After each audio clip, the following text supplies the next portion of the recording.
Bismillahirrahmanirrahim. Assalamualaikum warahmatullahi wabarakatuh. Yang terhormat Bapak Irwan Zulkifli, SEMM, selaku dosen mata kuliah Perbankan Syariah, serta teman-teman yang saya hormati. Puji syukur kehadiran Allah Subhanahu wa Ta'ala, karena atas rahmatnya kita dapat melakukan presentasi online pada hari ini. Sebelumnya, perkenalkan, saya Salmiah selaku moderator yang akan memandu jalannya presentasi. Pada kesempatan kali ini, kami akan membahas tentang materi yang berjudul Studi Kasus Implementasi Perbankan Syariah di Indonesia. Di sini saya tidak sendiri, saya ditemani oleh teman-teman saya, yaitu yang pertama ada Aini, yang kedua ada Gina Nurutsania, dan saya sendiri, Salmiah. Saya persilakan kepada pemateri pertama untuk menyampaikan materinya. Latar belakang. 1. Indonesia merupakan negara dengan jumlah penduduk muslim terbesar di dunia sehingga memiliki potensi besar dalam pengembangan perbankan syariah. 2. Perbankan syariah menjalankan kegiatan usaha berdasarkan prinsip Islam, yaitu menghindari riba atau bunga, gharar atau ketidakpastian, dan maisir atau spekulasi. 3. Industri perbankan syariah terus berkembang berkat dukungan regulasi dari OJK melalui Roadmap Pengembangan dan Penguatan Perbankan Syariah Indonesia atau RP3SI 2023-2027. 4. Hingga Maret 2026, aset perbankan syariah mencapai 1.061,61 triliun atau tumbuh 10,49% year on year. 5. Meski berkembangnya industri masih menghadapi tantangan dalam regulasi, literasi keuangan, dan transformasi digital. Perkembangan industri dan perbankan syariah. Sejarah. Pertama, Bank Muamalat Indonesia berdiri pada tahun 1992 sebagai bank syariah pertama. 2. Perkembangan semakin pesat setelah diterbitkannya Undang-Undang Nomor 10 Tahun 1998 dan Undang-Undang Nomor 21 Tahun 2008. Pertumbuhan industri. Pertama, aset 2024 yaitu 980,30 triliun, bulan Maret 2026 yaitu 1061,61 triliun, pembiayaannya yaitu 716,40 triliun, dana pihak ketiga yaitu 811,76 triliun. Yang terakhir menunjukkan pertumbuhan industri yang stabil dan berkelanjutan. Penguatan industri dan inovasi. Penguatan struktur yaitu pertama, merger Bank Mandiri Syariah, BNI Syariah, dan BRI Syariah menjadi Bank Syariah Indonesia atau BSI pada tahun 2021. 2. Meningkatkan modal efisiensi dan daya saing industri. Inovasi produk. 1. Cashback Linked Deposit atau CWLD, Serial Restricted Investment Account atau SRIA. Transformasi digital. Pertama yaitu mobile banking, 2. internet banking, 3. integrasi layanan e-swap, 4. kolaborasi dengan fintech syariah untuk meningkatkan akses layanan. Tantangan perbankan syariah. Tantangan perbankan syariah ini ada 3. Yang pertama ada regulasi, yang kedua ada literasi, dan yang ketiga ada digitalisasi.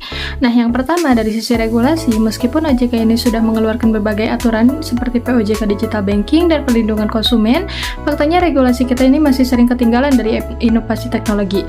Ada istilah yaitu regulatory gap, yang artinya jarak antara kecepatan industri berinovasi dengan kemampuan aturan untuk mengikuti. Ini tuh menjadi tantangan tersendiri, terutama bagi bank syariah yang selain harus patuh pada regulasi perbankan, juga harus memastikan semua produk digitalnya itu tetap sesuai dengan prinsip syariah. Jadi tidak cukup hanya halal secara produk, tetapi juga halal secara proses digitalnya. Kedua, masalah literasi keuangan syariah. Ini tuh yang paling krusial dari data Slink tahun 2025 yang menunjukkan bahwa literasi keuangan syariah itu sudah mencapai 43,42%, yang artinya hampir semua masyarakat Indonesia itu tahu tentang bank syariah. Tetapi inklusinya baru 13,41%, yang artinya antara tahu dan pakai itu jurangnya sangat dalam. Masyarakat mungkin sudah paham konsep bagi hasil atau larangan riba, tetapi belum menemukannya. Ini menurut saya masih ada rasa tidak percaya atau kebiasaan yang sulit diubah. Ketiga yaitu digitalisasi. Di era serba digital ini, bank syariah itu masih ketinggalan. Tingkat adopsi digital bank umum syariah juga baru sekitar 35%, sedangkan bank konvensional itu sudah ada di angka 62%.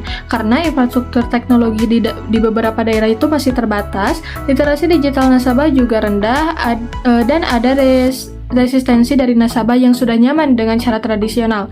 Belum lagi soal keamanan siber yang harus benar-benar dijaga. Jadi tantangan ini bukan hanya soal membangun aplikasi, tetapi juga membangun ekosistem digital yang aman dan nyaman. Perbandingan bank syariah dan bank konvensional. Nah, dari tantangan tadi, kita tuh jadi bisa melihat perbandingan antara bank syariah dan bank konvensional. Secara prinsip itu jelas berbeda. Bank syariah ini pakai sistem bagi hasil, akad syariah, dan diawasi oleh Dewan Pengawasan Syariah. Sedangkan bank konvensional pakai sistem bunga dan diawasi oleh regulator perbankan biasa. Tapi, yang paling menariknya dari sisi kinerja keuangan, rata-rata ROA atau Return on Asset bank syariah itu 4,2%. Jadi lebih tinggi daripada bank konvensional yang hanya 2,88%. Artinya dari sisi profitabilitas itu bank syariah justru lebih efisien dalam menghasilkan laba dari asetnya. Lalu dari sisi permodalan atau CAR, bank syariah itu punya 31,99%, jauh di atas bank konvensional yang 21,2%. Ini menunjukkan bahwa bank syariah itu lebih konservatif dan kuat secara modal. Jadi secara financial health, bank syariah itu tidak kalah, malah unggul di beberapa indikator. Tapi, bank konvensional itu masih unggul dari dua hal, yaitu jaringan layanan yang lebih luas dan aplikasi digital yang lebih mulus. Ini tuh yang menjadi pekerjaan rumah yang besar bagi bank syariah. Persepsi dan preferensi masyarakat. Sekarang kita masuk ke bagian yang paling dekat dengan kita semua, yaitu persepsi masyarakat. Hasil survei dari Alphara Research Center yang menunjukkan bahwa hanya 12 hingga 13% masyarakat yang menjadikan bank syariah itu sebagai pilihan utama mereka. Bayangkan, dari 100 orang, cuma 12 hingga 13 orang yang langsung teringat pada bank syariah. Sementara itu, 34-42% masyarakat itu masih mempertimbangkan bank konvensional. Nah, ada beberapa alasan. Yang pertama itu karena kebiasaan. Banyak orang tua kita yang sudah puluhan tahun memakai bank konvensional dan pindah itu susah. Nah, kemudian yang kedua ada karena praktis. Jaringan ATM dan kantor cabang konvensional itu lebih banyak dan mudah dijangkau. Kemudian yang ketiga, yang paling krusial di era sekarang, yaitu aplikasi digitalnya terasa lebih lengkap dan mulus. Masyarakat sekarang tidak mau ribet. Mereka mau fitur transfer, bayar, dan investasi semuanya hanya dalam satu genggam. Dan itu harus cepat.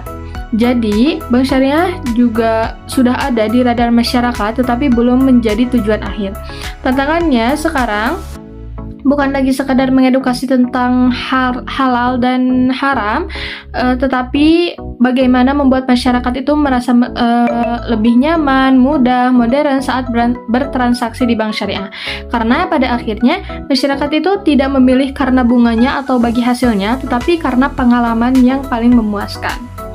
Untuk kesimpulannya, perkembangan industri perbankan syariah di Indonesia menunjukkan tren positif dengan pertumbuhan aset yang terus meningkat, didukung oleh konsolidasi industri seperti penggabungan 3 bank syariah menjadi BSI, serta inovasi produk seperti CWLD dan SRIA. Tantangan utama yang dihadapi meliputi aspek regulasi yang belum sepenuhnya adaptif terhadap digitalisasi, rendahnya literasi keuangan syariah yaitu 43,42% dan inklusi yang masih jauh lebih rendah yaitu 13,41%, serta adopsi digital yang tertinggal di bank konvensional. Perbandingan dengan bank konvensional menunjukkan bank syariah memiliki kinerja keuangan yang kompetitif dengan rata-rata ROA yaitu 4,02% dan CAR yaitu 31,99%, lebih tinggi dari bank konvensional. Namun, preferensi masyarakat masih cenderung memilih bank konvensional karena faktor kemudahan dan pengalaman digital. Demikian presentasi dari kelompok kami. Apabila terdapat kekurangan dalam penyampaian materi yang kami berikan, kami mohon maaf yang sebesar-besarnya. Kami sangat terbuka terhadap kritik dan saran yang membangun demi perbaikan ke depannya. Saya selaku moderator mengucapkan terima kasih atas perhatian dan partisipasi teman-teman semua. Akhir kata saya ucapkan wassalamualaikum warahmatullahi wabarakatuh. I just had to let you know you're